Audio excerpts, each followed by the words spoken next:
1, 2, 3, 4, 5, 6, 7, 8, 9, 10. Royal Blue Podcast Soundcheck. Friday show live. 1, 2, 3, 4, 5, 6, 7, 8, 9, 10. Royal Blue Podcast Friday show live.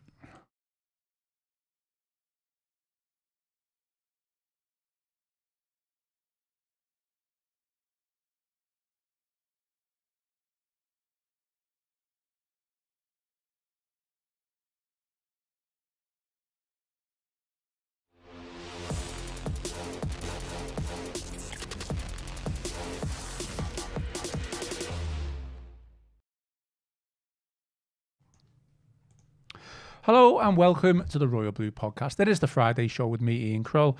We are live on the Royal Blue YouTube channel, and joining me for today's episode to talk all things Everton, we've got Chris Beesley and Gav Buckland. Chris, how are things? A little bit later today, aren't we, doing the podcast? Yeah, just get David Moyes out the way there and we can digest all of that, but looking forward to getting back to Bill Dickinson Stadium on Sunday. Yeah, absolutely.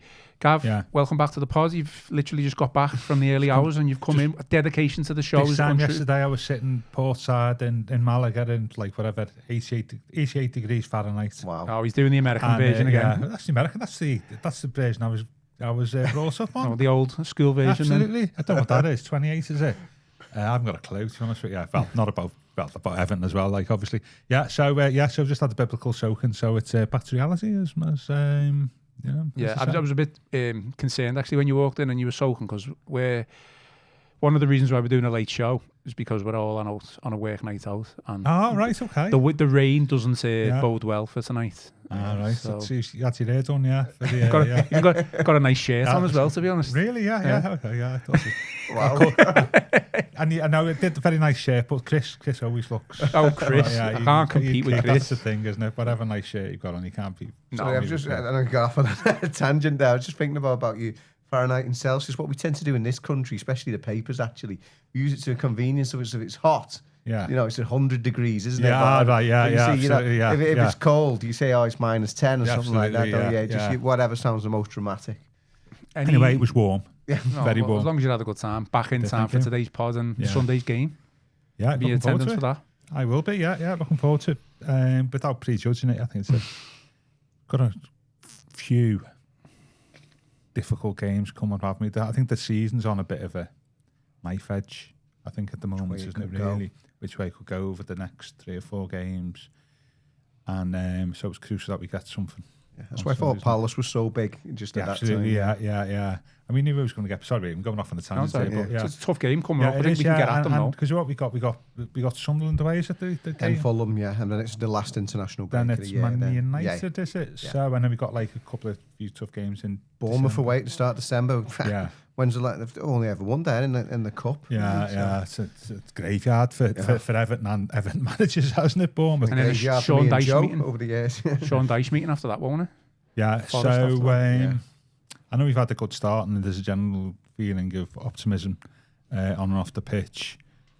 I mean, that needs to be maintained, which means we've got to get, out of these next 4 games, maybe 7 points, I would imagine, would be what we'd be after, and that's going to be really tough to get.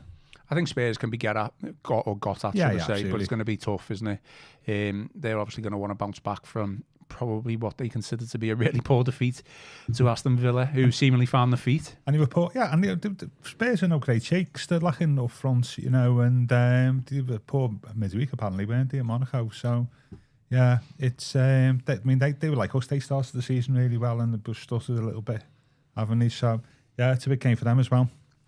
Okay, well, today's agenda, a little bit of transfer speculation to go through. Everton have been linked with a striker in the week. We're going to ask Chris about that. Mm-hmm. We'll preview the Spurs game as usual. We've got the predictions and team selections to come. And we'll also discuss what David Moyes said in his pre-match press conference. Nothing groundbreaking, to be honest, Chris, was it? Just probably a bog standard one.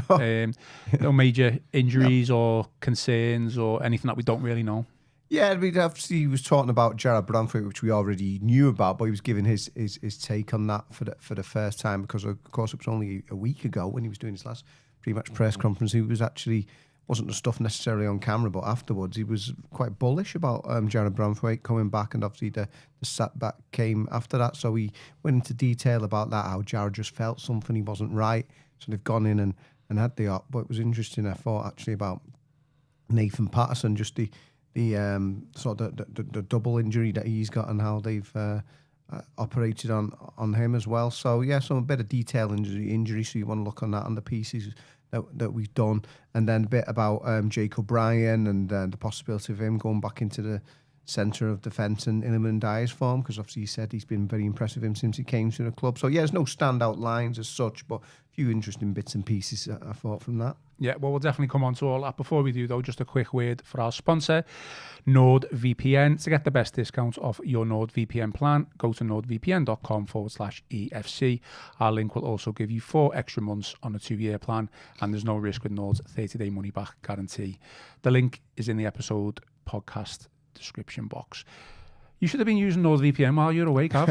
I may have been, for all you know. Well, there you go. You know. One final plug, to be fair, just before we get into the speculation regarding this striker. I just want to say that if you haven't already, and I don't know if you two have watched it or listened to it, go and watch Conor O'Neill's interview with snooker legend and big Everton fan John Parrott. Well worth an hour of your time. Some great Everton related stories and some really strong opinions, to be honest, regarding Everton's forward line. He also said, or gave us his all-time Everton 11. And interestingly, there's only 4 from the 80s team. Yeah. From a person who's lived and breathed and watched. Yeah. I was very surprised at that. Yeah, I'm looking forward to that. I'm over halfway through it. I've not got to him the bit where he does his best 11 yet, so I'm looking forward to that. But yeah, from the bits I've watched already, really enjoyed it. Well done to Conor for getting him in, and spoke really well, to be fair. I think it's been really well received, hasn't it, amongst Evertonians? He spoke really well. Obviously, he's had years of experience on TV with the BBC and stuff like that, and you could just tell, you know, his love for Everton was there, his knowledge for Everton was there. Have you ever met him, Gav? Yeah, I've been in his house. No way. Yeah, absolutely. Years ago, like Formby. Absolutely. Yeah, I knew him a bit through Question Sport, obviously. Questions, and he's a great. Ben came in as captain of Question Sport. He was obviously going to be a great captain because he'd been a guest a few times and been really impressive, and it was a natural for it, really. Yeah. But as you've seen I've watched half of the podcast. He's just is. You know, he's just one of the people who's just in front of the camera, and he speaks eloquently, doesn't he? And a lot of good tales, and what I've listened to so far has been excellent. And obviously he's got the family relationship which a lot of people didn't know. Which I didn't realise that, which helps. And he's great. He's a great fella, John. And he's done well. Obviously, he's done brilliant. It's snooker world champion, but he's obviously been doing the coverage on the snooker as a commentator, where he's equally as good as well. World champion as well, all those years ago. Many in major sports that we have, is it really, from the city, 91. But he had a long and illustrious career as a snooker player, and he reached the final before then. So he's one of the city's, greatest sporting sons, certainly of the last 40, 50 years, isn't he? He's a great ambassador for the city and Everton, isn't he, as well? Which is always good as well, I think. About time for John. Yeah, it was absolutely really good to have him on, and like I say, go and give it a watch, go and give it a listen. Well worth an hour of your time. Right, Chris, we'll talk about the transfer speculation, which you wrote about earlier in the week. Everton have been linked with a move for Ivan Toney. Is it Ivan? How are we saying it? Ivan, I think. Ivan? Yeah. I'll go with Ivan then. Obviously, January is fast approaching. Everton aren't scoring a lot of goals. No. It is only natural that Everton are linked with a couple of strikers. So I'll just read a couple of lines from your piece. So Everton have been linked with a sensational January transfer swoop for Ivan Toney. A report claims from Football Insider that there is concrete interest from Everton in exploring a move for Toney, a player who scored 36 times in 83 outings for Brentford, including 20 and 33 games in the 2022-2023 season. And then he went on to make a big money move to Saudi Arabia. Is there anything in this, Chris? Is there anything that you can tell us?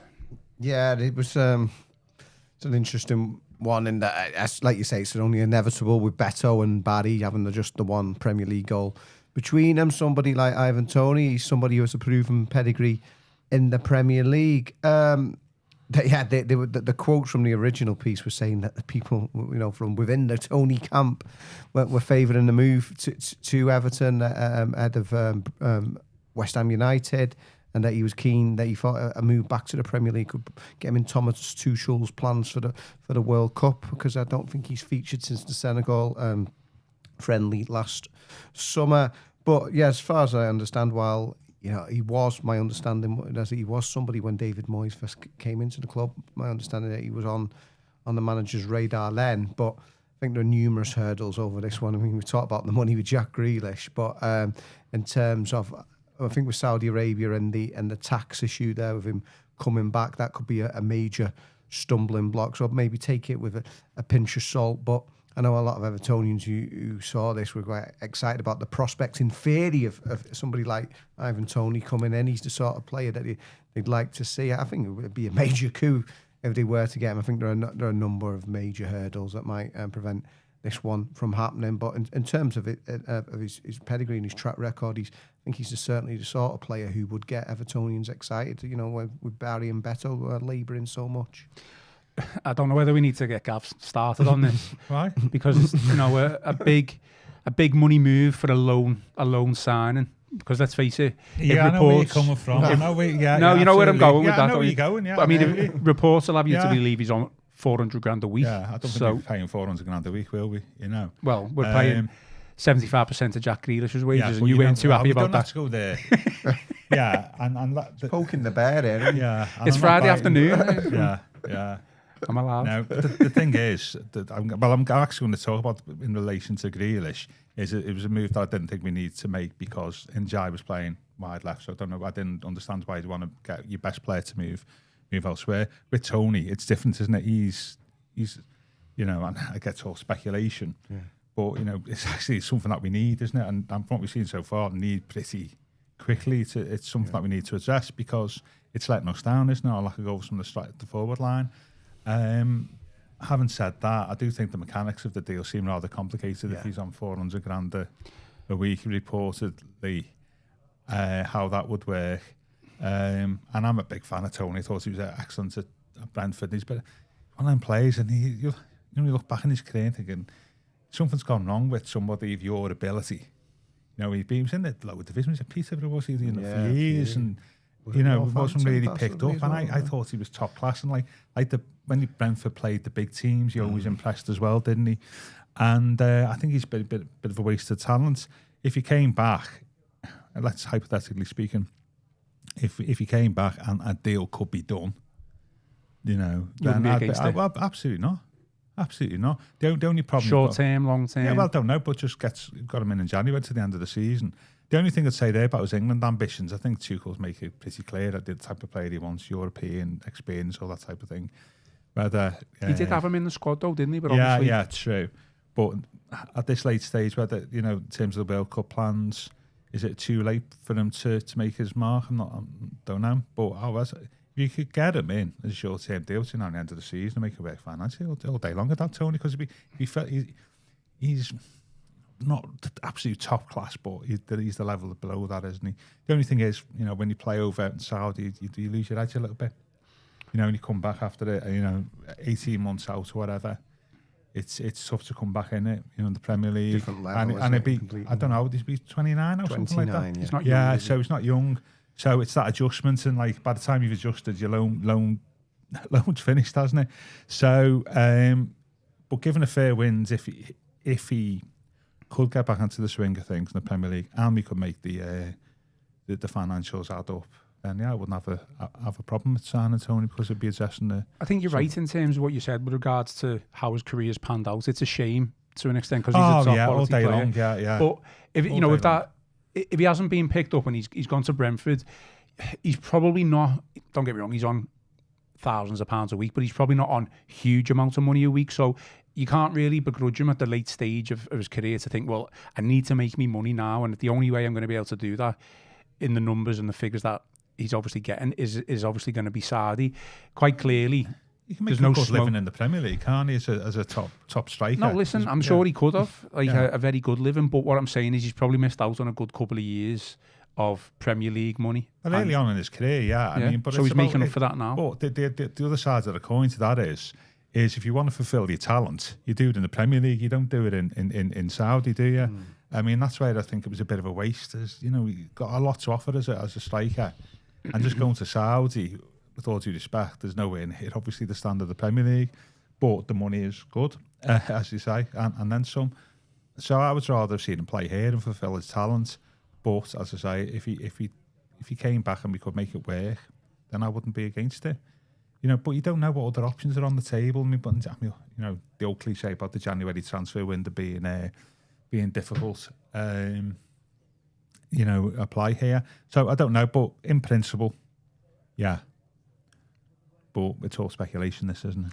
Well, exactly. I mean, just add one question from the YouTube channel Gaspipe, saying what was the source, and the source that you cited in the week was cited Football Insider. It was a piece from them with remarks from sources in the Toney camp. So that's why they say, no smoke without fire, is there? Who am I to dispute that? So we checked it out. Yeah, I think that's a good point by one of the watchers. You do wonder about Tony's motivation when he, I won't say what he said, when he flew off to Saudi in his mid-20s. PK. I think that's a fair point. He's 29, isn't he? So we went 27. Probably about 28 or whatever. Yeah. I don't know. So I just think he's probably seen it as one last opportunity for a huge payday. But he had a good huge payday in the Premier League. He would have gone to there's rumours of Arsenal being into it, wasn't there, a couple of years ago?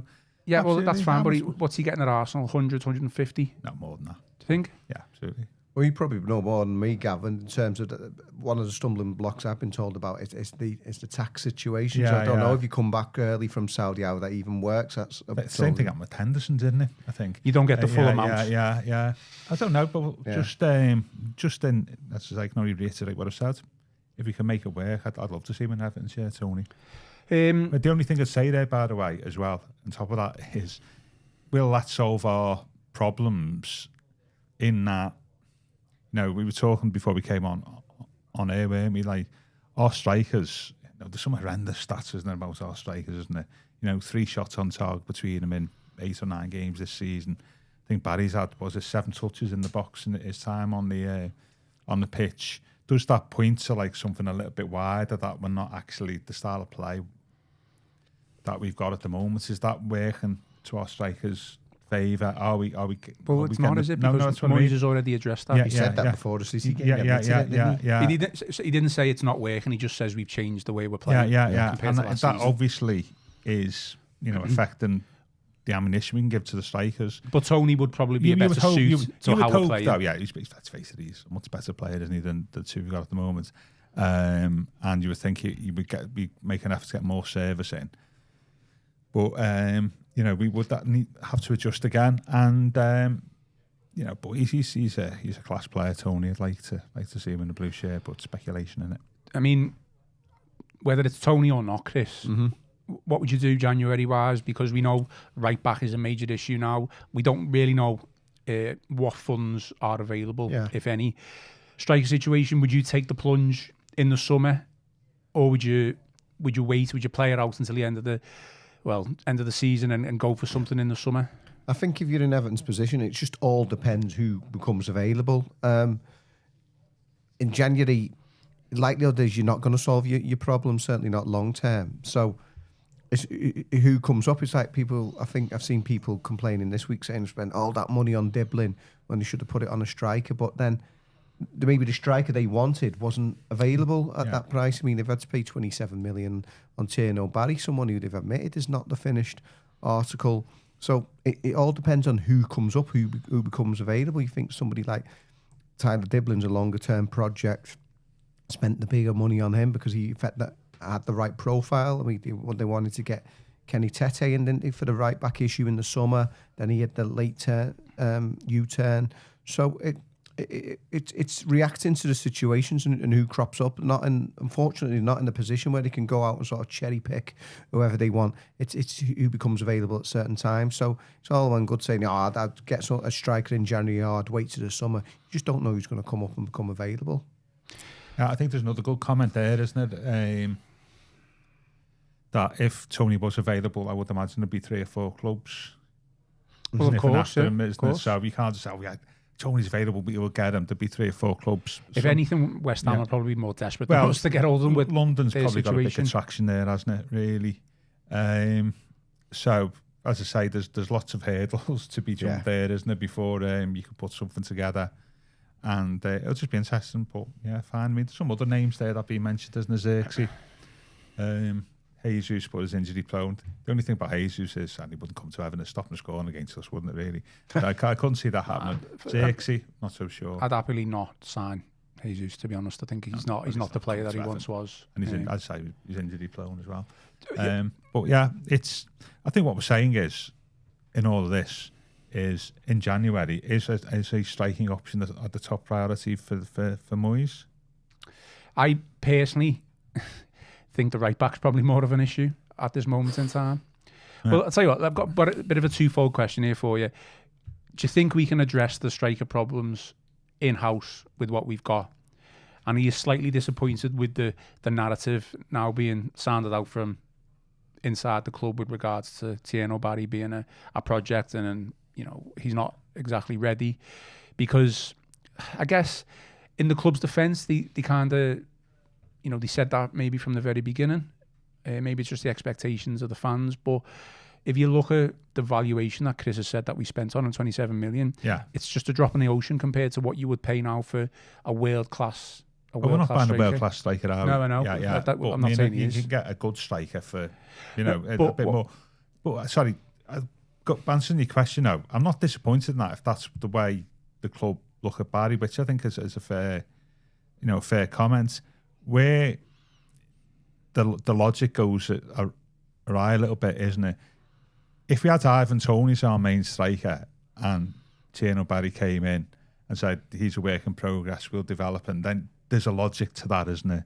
But with Beto being on, I said this before, haven't I? With Beto being the main striker, that the strategy behind the striking positions looks out of kilter, doesn't it, really? Because Beto, as we know, is limited, isn't he? Yeah, but can I just jump in quick?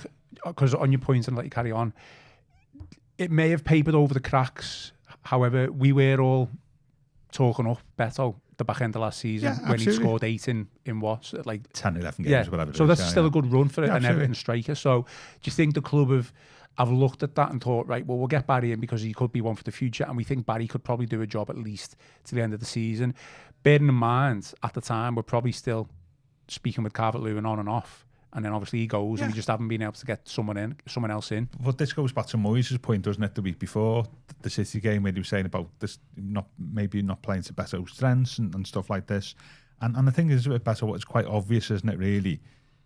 Well, maybe not to others, is I always think that last season when he was scoring goals, technically he looked far better, didn't he? With his back, receiving the ball and I thought he did okay playing against the ball City. off. Yeah, That's probably one of his best. I didn't see the City game, but now he's not scoring goals. He sort of reverted to type in terms of his touch, and and that's just a confidence thing, isn't it? But the Barry thing, I'm not signing a development striker. I hate that phrase. It's okay if you've got a proven top flight striker who's ahead of him in the pecking order, but whether Beto fits into that category, I'm not so sure.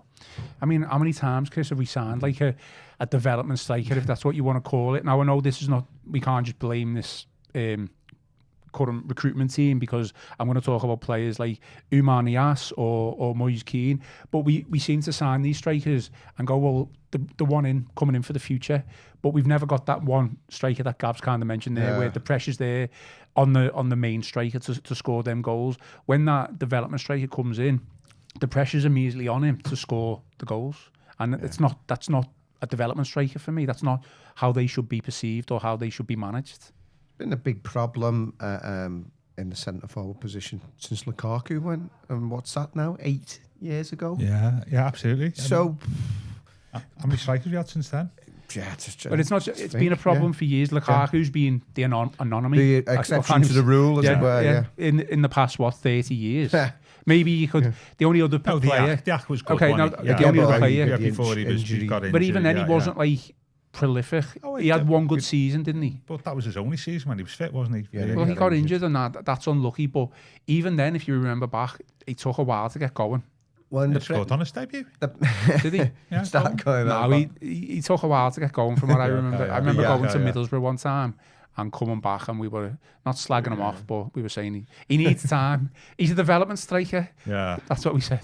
But sure they say that about me. I interrupted Chris's points. Was going to talk about. But I was just saying, So, I mean, you could argue it's gone further back than that because I've got Statman Gav next to me, but I think was it from Peter Beardsley onwards? Was Yakubu was the first one to get 20 in all comps, something like that in the Premier League era. Yeah, and then obviously Lukaku was prolific when he was. I mean, it's incredible, really. Going off on a tangent here, but the stick that Lukaku used to get. I mean, he's got poor first touch, doesn't work hard enough. I mean, what you give to have somebody anything like that now? I mean, it was actually a point, to be fair, John Parrott made, didn't it? And in terms of he felt that the recruitment for strikers just hadn't been good enough at the club for a long time now. But as if it's philosophy, though, it's got to be a change in mindset of you bringing this player in to develop. You can't just expect him to hit the ground running and score the goals and put the pressure on him immediately. You need that main striker in to begin with. Obviously, the club thought, well, whether they did or not, but they've gone with Beto as the main striker. Yeah, it's possibly even like a bigger thing, just the way the football's gone. I remember talking to Tony Cottee last year, and he said those pure goal scorers like that he was. I mean, somebody's having a good time next door there. There's a few leaving speeches I next think door. they might be laughing at some of the points we're making, actually. I don't know if that's coming through to the viewers. If they can hear it as much as we do. Yeah, there's a leaving speech going on next door for one of our colleagues who weren't actually commenting about Tony Cottee. But what TC was saying when he spoke to me was because we know what he was like. He's one of those strikers. He wouldn't do much else necessarily, but he'd always get those numbers. Yeah. And the way that football's gone now, because typically when he was playing, he'd always have a strike partnership. It'd be a big man, small man, him and Graham Sharp. Barry had the strike partnership at Villarreal last year, didn't he? Maybe that's part of the problem. He was always playing as part of a duo. So whereas now, when it's a totally different thing. I think it's another thing, actually, Anders Limpar said. He said it's night and day, the difference between being the lone front man or being as part of that strike partnership. And just the way football's gone now, those sort of players, so to be the absolute elite strikers, Everton aren't even in that bracket where they can get those sort of top players. We're talking about 27 million Barry. It seems a lot to us. As we've already said, it's a drop in the ocean compared to some of these other fees. So I'm not saying that these regular goal scorers, I mean, you can't get one if you're not one of the absolute moneyed clubs, but it is a lot tougher. So, yeah, it's been a problem for a long time now, but yeah, it's one goal between the two. Hopefully, it's going to get better. I don't think either of them are awful. Like I said, Beto's shown already last season he had that purple patch, and hopefully that just wasn't a flash in the pan. But yeah, it's not great the way it's been going, and that could be like the difference between Everton like doing anything at all this season or floundering really. Yeah, because just to add a couple of points there, would you class Richarlison as a striker or somebody who just plays off the? Wasn't an out and out striker. Yeah, played off the left for us, didn't he? Yeah, you wouldn't class him. Yeah, he's certainly success, though, wasn't he? The other thing I'd say is Moyes, isn't it here? Because Moyes' managerial career, even in his best days at West Ham and Everton, he never really.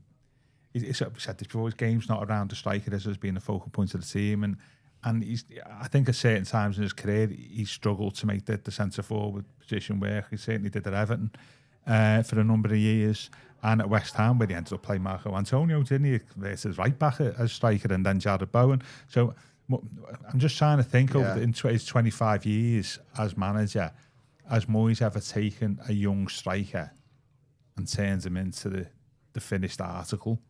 I don't think he's done that, and I think possibly a slightly controversial opinion here is we've now got a transfer committee, haven't we, or what you would call it? And I'm just wondering if some of the stuff here is there's players that may be being bought that if Moyes had the final say, or perhaps whether he would have bought them. Now I'm not saying this like that's wrong, but it's just interesting, isn't it? There's a couple of players in the Everton team that we bought over the summer that actually not really, we would Moyes say with his history would have would have bought. You know, he would have wanted finished articles or people in the, you know, Premier League proven. There's something in there that actually the way the decision making is around the club at the moment, around transfers, the managers.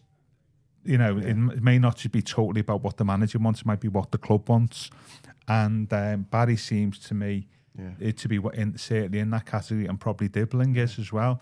And it just points to a different way of recruiting that maybe Moyes has not had before. I might be wrong there, but it's just there's a couple. So I can just say there's a couple of points I pick up on what Gav just said there. Yeah, in terms of his first time round at Everton, he did that 3 times, and he broke the club's transfer record to bring in established strikers who'd already done it elsewhere. Beattie didn't work out. Johnson started out promising and didn't, and then Yakubu did well for a year and then got injured. But in terms of this summer, as you just said, as well as being frustrated about not getting the bodies in, he admitted a lot of players turned him down. He obviously doesn't go into details about who said no to him. Yeah. But he said a big stumbling block he felt was the fact that there was 9 clubs in Europe this summer. Yeah. So with the importance that your better players will place on being in Europe, so you got half the division in Europe. So they're always going to go to one of those clubs in Europe ahead of yourself if it's a straight fight as it was between Everton and a club in Europe. And clubs abroad they were in Europe as well, isn't it, if you're buying from because with the international market as well now. So we know in terms of the striker position, Tierno Barry wasn't his number one choice.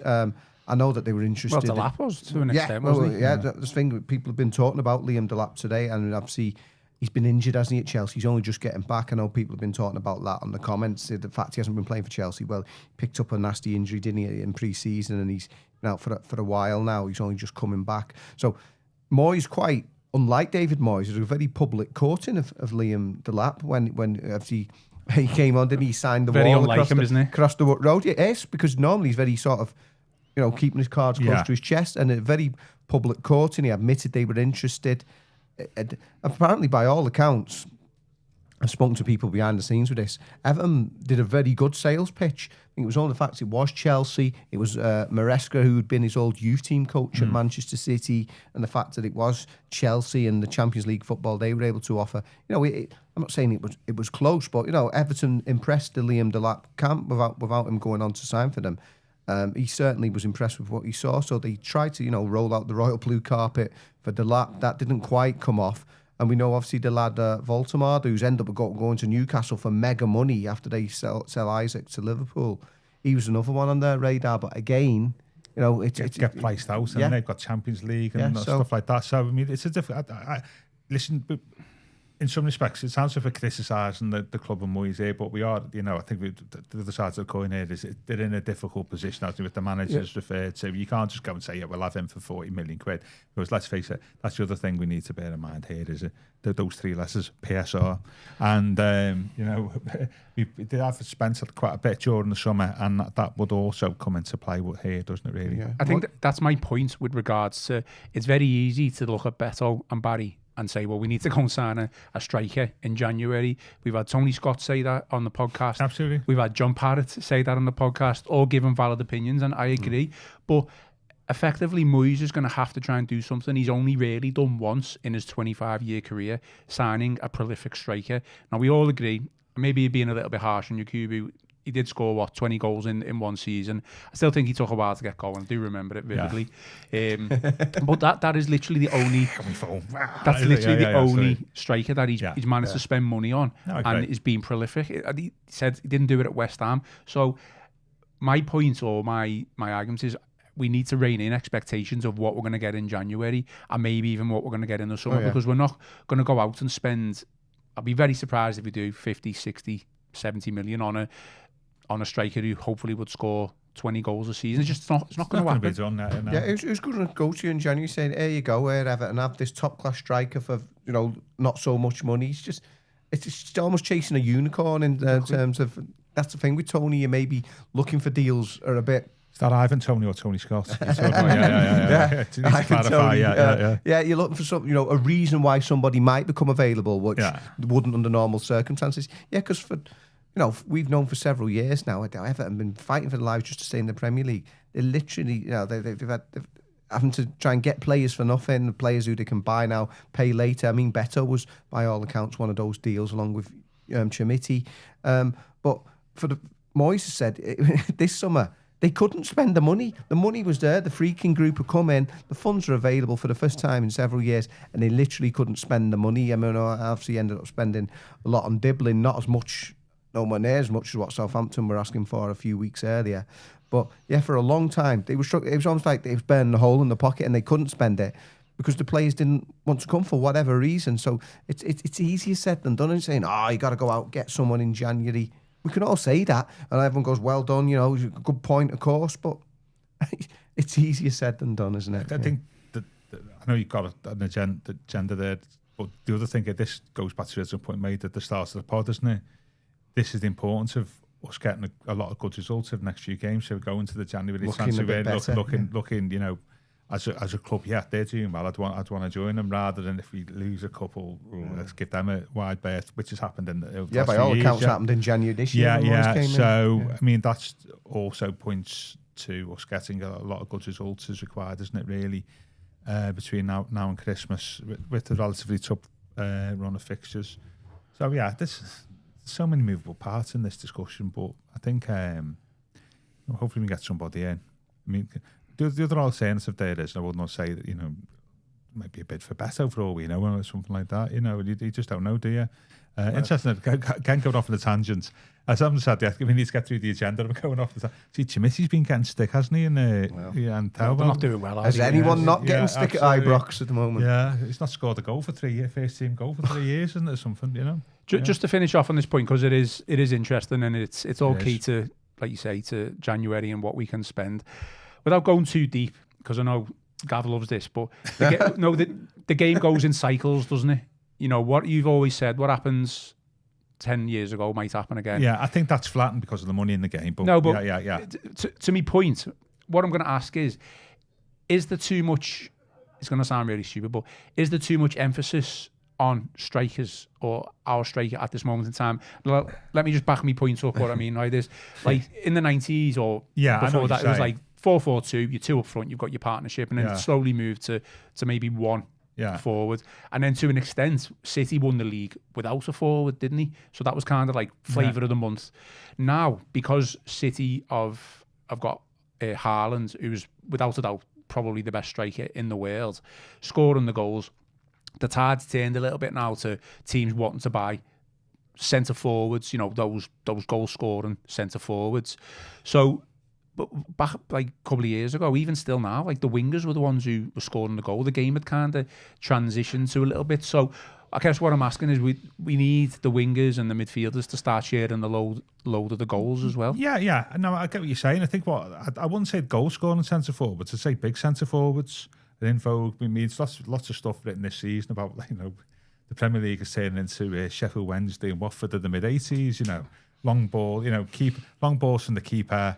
All that. I mean, was it long throws of 4 times as many as last season? And I think what points to what you're saying there, Dave, without the goal scoring side, just having a big centre forward. That's one of the things like City, Haaland, isn't it? It's as valuable as a big centre forward. We spoke about the lads at Newcastle.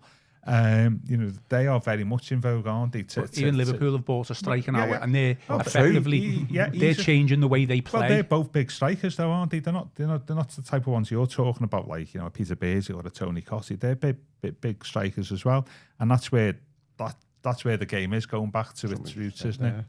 And so just commenting, and someone's put a comment. People don't realise how hard it is to get a striker these days. We'll be lucky if we can get a 10-goal season striker. That's still a 1 in 4 record. I think that's a fair point. I think that's my point though about wingers and that contributing more to goals. I mean, look at Ndai. He played on the left the entirety of last season. He was our top goal scorer. Yeah, and I don't get that, but it is the going back to your original point. Stuff does go in cycles in the way people play, and that's what you see in this season, isn't it? A big number 9 now is a priority for a lot of clubs, regardless whether they score goals, just to act as a focal point and get onto long balls. And I mean, Moyes just spoke about it. He's addressed it, and I'm glad he did. He said we've changed the way we play compared to last season. If we carry on playing the way we have done, a bit more emphasis with us on the ball, then it's not going to get any better for Beto or Barry.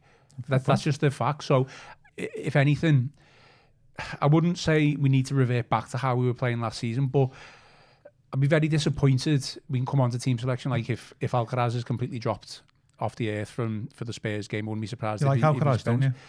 I like him because I think he can form a good partnership with Beto. You know, he stumbled on that last season and then kind of stumbled back on it against Crystal Palace, and then in a way he was forced to change it against City. I get that, but with Grealish coming back in now, Grealish should be in the team for me, no doubt. But I think there's other options there for him, for Alcaraz to fit in that team and play players in their best positions. And if you're not going to change, or you're going to carry on playing the same way, then Beto and Barry, they're not going to flourish one bit. Well, do you lose something then? What would you lose though? What would you actually lose? You might lose less possession. I guess. I mean, cons, you might lose a little bit of control of the game. I get that, but if it gives you more of an attacking threat for your strikers, and you score on goals. I mean, the stat that you mentioned there, 3 shots on target. Yeah, absolutely. But it's shocking. That's also down to how poorly I think the front men have played when they've had opportunities. Getting some support area, and I think Charlie's being wasted. Yeah. I think I've said a lot of strong things about Alcaraz and Moyes dropping Alcaraz, so I need to be careful what I say, but I want to use the word, I'll be very frustrated if he's...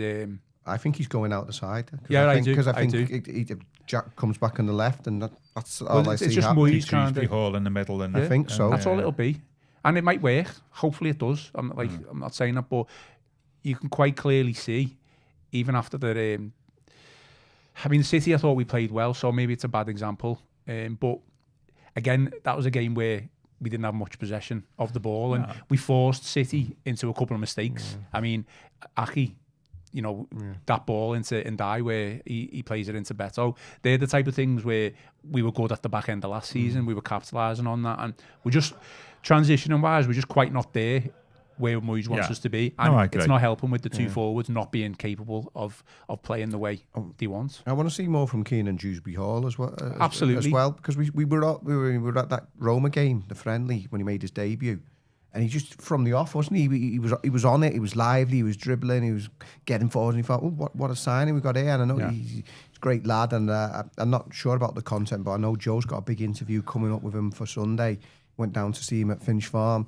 And I really like his attitude, and I like what I've seen from him in bits and pieces. But because he can do that, I want to see more from him, because, like you said, Alcaraz did so well in the number 10 role when second half when he came on when Dewsbury Hall was suspended. But then obviously reverted to type, and he was shunted out back onto the left against City. And I thought they both had really sort of quiet games, as much as Ndai had probably his best display in an Everton shirt in the first half. He was incredible. Those two were both quiet. I know it was City, but...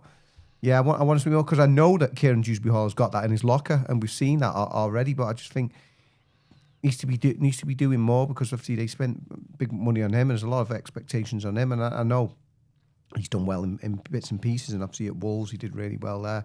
But knowing that he's got that ability, hopefully you can see it on a more regular basis.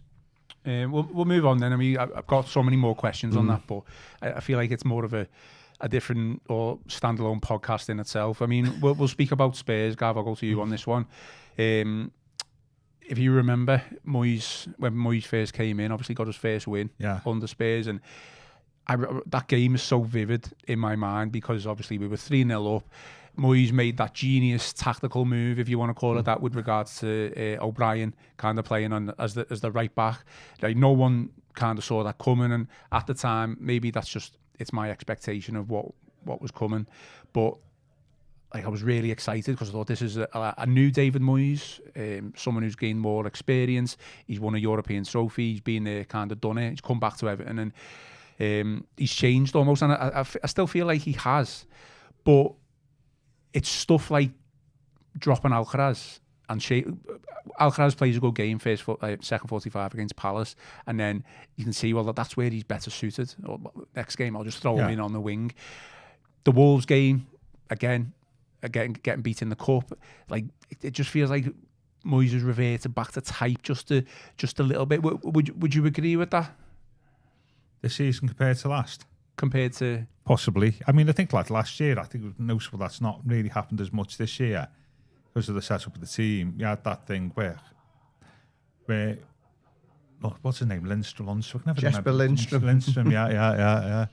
is he'd do a lot of work on the right, wouldn't he? So what we would do, we would attack down the left, and the two centre halves would move across, and O'Brien would then become another centre half, and that would enable Mykolenko to bomb down on the left hand side of the pitch. I mean, I think we look far better for it. And we've not really done that enough this year because we've had to change the setup with the team, and that was particularly effective. In those games you're talking about, the Leicester game and the Tottenham game, and I think we've not done that enough this season for the reason just said. Is that Njai's been playing right, who's a different player, so yeah, Moyes has possibly referred to type almost certainly because he likes his quality behind the striker. But he has been hampered by a few injuries, hasn't he? And sort of some of the difficulties in the transfer market, which we're not going to go over again. But yeah, I think that's what eventually all managers do, don't they? They all revert to type. But I still think there's an opportunity there on Sunday. I mean, is it a given, Dewsbury Hall, or are you saying, would you bear in mind what you're saying, Chris, that maybe he starts off the season well, it's just dropped off a bit, Is we still saying there's a case for playing Alcaraz and leaving Dewsbury Hall on the bench, or even as being pointed out before, mate? Though not an ideal solution, playing a bit deeper as in front. I think that is the ideal solution, though. Yeah, I think we look a bit lighter in front of the back four. He's going to be he's so much better at progressing the ball forward from deep. Yeah, and we haven't really got anyone who can do that. He can't. His tackling is not the best, and he can get shoved off the ball too easily. And if you're playing in front of the back four, those are characteristics you don't want from a player, isn't it? Surely. I mean, we'll come on to team selection in a minute, but Chris, obviously Spurs, Thomas Frank is the manager. A lot of Everton fans were very keen on Thomas to come in before David Moyes came in. So I don't know, was that someone that you would think, Everton could get him in the future if, once David Moyes does retire? Oh, wow. Okay. No, obviously not saying now. I'm just saying, does he seem just like... Speaking out of turn while he's not here, I know Joe was very keen on Thomas Frank. Does he seem like a good fit for Spurs? I don't know what is a good fit for Spurs these days. That's a very, very good point, actually. Yeah. That was my first thought. I don't know what is a good fit for Spurs in my time of watching football, really. I mean, the only one that they've had who I thought was a really good fit was Pochettino. Yeah. I'll just go off a little tangent here, actually, because even what you said in terms of what we said with Spurs. When Everton were obviously building the new stadium, I went down to London and did a piece on the two behind the scenes at both of the two newest Premier League stadiums, which were Brentford, of course, where Thomas Frank was at the time, and Tottenham.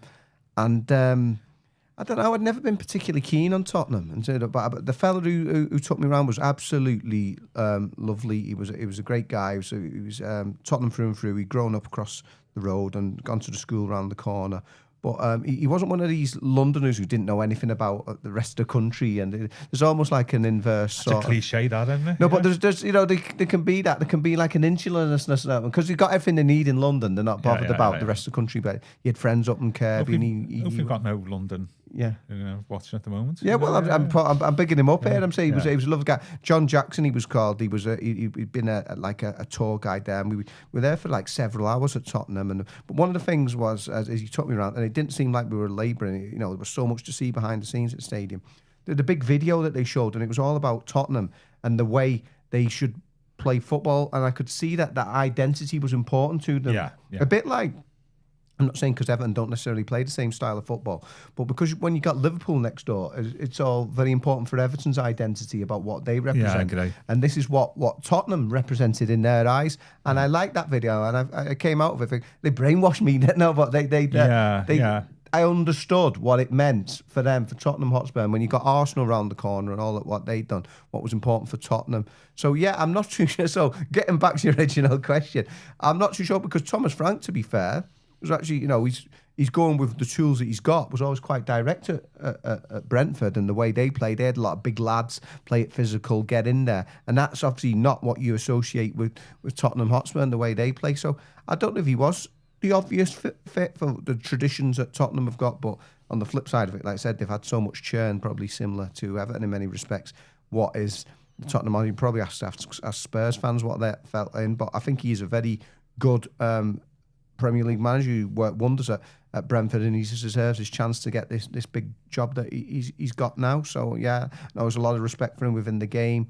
He was big pals with Sean Dyche. He's big pals with David Moyes as well, and it's something he spoke about in his pre-match press conference today. In terms of Everton, you'd actually say, you take David Moyes out of the equation, naturally you'd probably have seen him as being a better fit for Everton than he was for Tottenham. But thing is, that one, I'm not sure that the jump from Brentford to Spurs compared to the jump from Brentford to Everton, that's a bigger jump, isn't it? You know, in terms if you're an ambitious manager, you go to Spurs all day long, wouldn't you? Really, as somebody said, and they're still in London as well.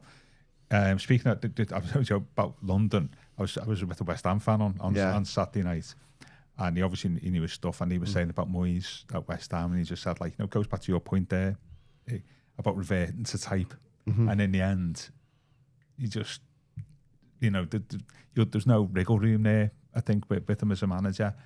And that has been his problem, hasn't it, really? And I think it was just a natural end for both parties. Not that at West Ham have actually kicked on since then. I think he's a percentages man. Yeah, and I think they weren't too sure about that reaction. Yeah. And he was saying that, and he sort of, but it'd be interesting to see what happens. I mean, in a way, we've been in that situation, haven't we, before, where it's be careful what you wish for, because we've had Moyes for so long after his first stint. We did get Martinez, who came in and had a fantastic season, but then just spiralled and spiralled and spiralled, even with a brand new owner. West Ham have kind of done the same. A lot of the fans were getting a little bit sick of Moyes. Won them a European trophy. I've seen West Ham fans on Twitter saying they didn't want Moyes to go. They knew it was a mistake. They tried to bring a new manager in to play a different way, the West Ham way, identity and stuff like absolutely, that. Yeah. But we're obviously back now with Moyes, and it is almost in my head, be careful what you wish for. There's no way I'm saying I want Moyes to leave or go. That's not what I'm saying. Maybe my expectations after the back end of last season were maybe a little bit too high, and certainly I think we had an okay recruitment. I think we addressed certain areas, but we've certainly left a lot of areas unbalanced, should we say, and that is definitely hindering us at this moment in time. But I think Moyes he could address these things with the options that he's got, and I just think he's not doing that at this moment in time. Possibly. He spoke about expectations in his press conference, didn't he? I think. He said that they had risen, and he liked that, the fact that he felt that the fans had changed since when they first came in. Because it was just survival, he was genuine. Somebody actually liked one of our points there. When he was genuine, because I remember when I was fortunate enough to get a big sit down with him in Chicago for the pre-season. We did that our big piece together, and he was genuinely concerned when he came back. As much as he had the appetite, and we knew when Ian and I had been obviously to see him the previous September. He always does things the right way, David Moyes. He's not going to say anything out of turn. But as the conversation progressed in Goodison Park, my home, you could see the feeling for Everton was still very strong with him. And tinkle in his eye. Yeah, twinkle in his eye. He did. I think he even started using the word "we" a couple of times at the end of the conversation. But when he came in January, he was genuinely concerned he could ruin his whole legacy. But that's why I didn't want him. Yeah. 1 point above the relegation zone. Yeah, absolutely. He knew this goes south. So his expectations had changed, and the fans have. It was just survival back then. 1 point above the drop zone at the halfway point of the season. It's just keeping your heads above water. Now they were able to do that. They finished well, they've in the end they've missed relegation by a long chalk, not just because the bottom three were so bad, but because their own results picked up. They were on the better sides in the division the second half of the season and got some away scalps, some real big results away from home. So yeah, his expectations and changing, and so have the fans, and I think possibly to a certain extent rightly so, with the move to the new stadium. Expectations have risen, but we've also got to be realistic that it's not going to change overnight. We know that he keeps banging on about that. He's not being negative, but you can't just wave a magic wand. The amount of changes that needed to be made to that squad over the summer, and the amount of personnel he knew was coming in because players had left the club, and loan players and players come to the end of the contract. It's not going to be an overnight thing. It's going to be a gradual thing, and he embraces that. He said one thing he did go on record as saying is that his ambition is to take Everton back in Europe. I mean, I think that his ambition should be to win a trophy with Everton, but he said his ambition is to get them back into Europe, and it's not going to happen overnight, though. It's got to be a gradual process, unfortunately. Let's not get started on trophies at this moment in time. Just address this I've had a conversation about big clubs recently. Not for 10 minutes. Yeah, but it's to be honest. To be fair, you'd argue that, like a lot of clubs, the best opportunity of winning a trophy, if you're not in the Big Six, is actually the Conference League, which you did at West Ham. Which is West Ham. When you say get back into Europe, Crystal Palace have got a fantastic chance, I think. Yeah. Although they messed up this week, didn't they? But it's a long season, isn't it? But I think we are. I know we've reached the end, but that is the thing with Moyes, isn't it? What was his role when he came back to Everton on his contract? 2.5 years, was it? Yeah. It was just basically to keep us up, consolidate. In a good position, and then just leave. He won't have seen it like that, though, will he? No, I don't. And I think bear in mind we bought development players. I must think of a better word for that. Obviously, just looking forward. So it's just an interesting point, I think, at the moment in his reign, at this moment in time, because I think he can go two ways possibly over the next 5 or 6 weeks, and hopefully it's the upward way rather than the downward way. So that's why Sunday's such a massive game on the back of it. I think there's a danger. I mean, this is looking beyond this season. There is a danger that the second stint could just fizzle out. And sometimes that's things that he might not be able to control. But there are obviously things that he can control. And obviously the Wolves game was one of them. I don't want to harp on about that. But he can't control. He can put a full team out against Wolves, can't he? And then he can all play. I mean, that's what he can control that. Yeah. Our first team, I've got a terrible cup record. This thing, but our first team out, and win. Well, unless I'm very much mistaken, our first team got beat by Bournemouth in the FA Cup, didn't he? Luton in the FA Cup, we got relegated at the end of the season. So this thing, put the first team out, we would have won at Wolves. Well, that's absolutely. I think if they'd done that, people would have said, "Well, fair enough, you're not good enough." I would have been hammered in the first team if they got beat at Wolves. To be fair, I haven't beat them 3-2. But then at least Moyes you've given it your best any shot. Embarrassment. I get that. I'm just There's two sides to that discussion, isn't it? But it's just. I think he's coming in this 2.5 year period. Period of this contract. I think he's coming into the crucial bit between now and Christmas, because that could determine what happens over the next 18 months, I think, and it could go either way. Roy Nixon says, "What you see is what you get with Moyes: a safe pair of hands, but not an elite manager." Yeah. We know that. There's not many elite managers, are they? Really? I mean, to be fair.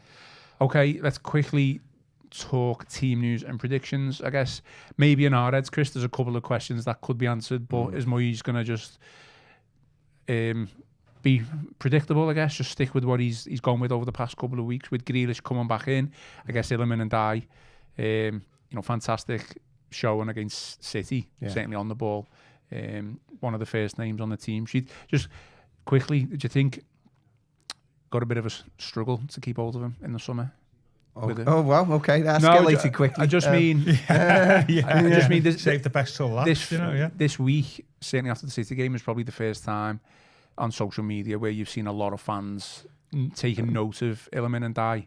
I'm sure other clubs around Europe and the world have anyway. Yeah. But I'm just saying, do we have a bit of a fight maybe to keep him? I don't know if they ever struggle or a fight necessarily. I mean, by all accounts, the Athletic reported that Inter came in and the 40 million bid rejected this summer. He seems happy enough. I mean, obviously played his way into Everton history. Last goals at Goodison, first goal at New Stadium. I think he genuinely likes it here. Of course, if you're gonna do well, you're gonna be attracting the attention. I think he spoke about that actually. To be fair, he knows it comes with the territory. He's just been nominated for African Player of the Year. He's one of 10 nominees for that one. So I'd like to think not necessarily, although it did make me chuckle a bit. Actually, I did a piece on that this week. Because of his impressive performance at the Etihad, it's almost like the rest of the football world suddenly woken up. Like that Illiman is suddenly a good player, something that Evertonians have realised for over a year now. So it did sort of make me smile, that one. I know obviously he's on the biggest stage playing against City at the Etihad, and people are going to sit up and take notice. But it was almost like, where have you been for the last year or so? But it comes with the territory. You do well. They're going to get the admiring glances, but in the same way they've been able to hold on to Braithwaite. There's no reason why and Dyer necessarily you're fighting to keep him. And your team selection then, what are you going to go with? Yeah, I put him on the bench, yeah. Yeah, faded in the second half. Absolutely, I imagine it'd just be Grealish come straight back in for Alcaraz, unfortunately. Although, like I said, I'd like to see more from Dewsbury Hall in that 10 role, because I know he's got it aiming. And as much as they're both labouring, I imagine it's still better up top. Prediction? I think, I'd like to be positive, but I'm going to go for 1-1. Everton don't tend to get the rub of the green against Tottenham. I mean, last season was a sort of a notable sort of break from the norm in that respect, and a breath of fresh air in terms of that game, and obviously the goal, and going back to Ndiaye, that amazing goal that he scored. Love to see something like that again, but unfortunately I can see another sort of frustrating share of the spoils, perhaps 1-1. Moyes was asked about potentially moving O'Brien to the middle centre in his press conference. Is that something? I know we talked about it previously. You said probably no. You're not looking at doing that. What options have we got there? Is support Garner down at right back? I mean, Keane and Tarkowski. I mean, Haaland. Or would you just take him out? Would you just take O'Brien out? Right. I'm just saying what options. Because he was asked about moving, playing half. Sorry, both. I'm asking both. Yeah. Possibly, but who do you play then with Garner? Guy is Merlin fit. Merlin fit. He came on, didn't he, at City? Yeah. He's been viewed as more of an 8. I think I'm with Chris. I think he'll just end up playing that lineup. If you want a result, there's plenty of Navy 1-0s on the comments, isn't there? What are you going with then? A Navy 1-0. Yeah, to Everton. To Everton. As opposed to a Navy 3-2 when you're 3-0 off. Well, Navy 2 with a right. First win, wasn't it, until 2012 since the Alovich. That's what I was saying about Everton not getting the rub of the green against Tottenham. Yeah. Well, we nearly messed it up as well. Yeah, that's the thing. I'm not being negative. I just think that, for whatever reason, I think it was like that against Villa for a long time. Just certain teams where it doesn't tend to happen for you. If only we could play Crystal Palace every week. Yeah. It's funny, the Palace have been really good last few years, and we've got real they hate us, don't they? Their fans should do. I'm going to go with a draw, 0-0. Well, what about your team lineup? Are you going with what we're saying, or what would you do? It's two different answers, isn't it? My answer first off is that Moyes will pick Grealish come in and Alcaraz will drop out, and it'll just be the exact same team that he's picked. But if it was me, I would fit Alcaraz in that number 10, just to purely for Beto's benefit. There's a lot of criticism on the strikers, and rightly so. I'm not disagreeing with that, but play to the strengths. Yeah, I mean, we're talking about pressure, for us, but they're under a bit of pressure. I mean, Villa, they took the lead early, and I watched the Spurs last week. They weren't that impressive. No. They weren't impressive midweek. So we always think from our perspective that we always look at it that whenever game we play, that it's all fine and dandy for the opposition, especially playing one of the bigger clubs. And more often than not, they've got their own issues and pressures to manage. So we've got to make that happen for us, haven't we, on that basis? That's why I think get on the front foot. Yeah, absolutely. Rather than worrying about them and what we need to do defensively, get on the front foot. And that's why I'd play Dewsbury Hall alongside Idrissa Gueye. I'm looking forward to on Sunday? Under the lights. Hopefully Richarlison's there. Mm-hmm. Yeah, he always gets a good... You looking forward to that? Getting his obligatory goal against Everton. No, because he always gets a good reception. He's good. He's very good with the fans. He's very good with the fans, isn't he? I think that he'd give a shirt away like there's a lot of mutual respect. There's a lot of mutual... And I don't think that happens. That doesn't happen very often, even with former Everton players, but you can see when Richarlison comes back. Yeah. I think everybody, like myself, looks forward to seeing him on the pitch, maybe even just as a substitute. And at the end of the game, and he was a cracking player for us, Richarlison. And when it mattered, we spoke about Pickford, didn't we, last week, about when it mattered, most people perform. And at the end of the 21-22 season, he certainly did.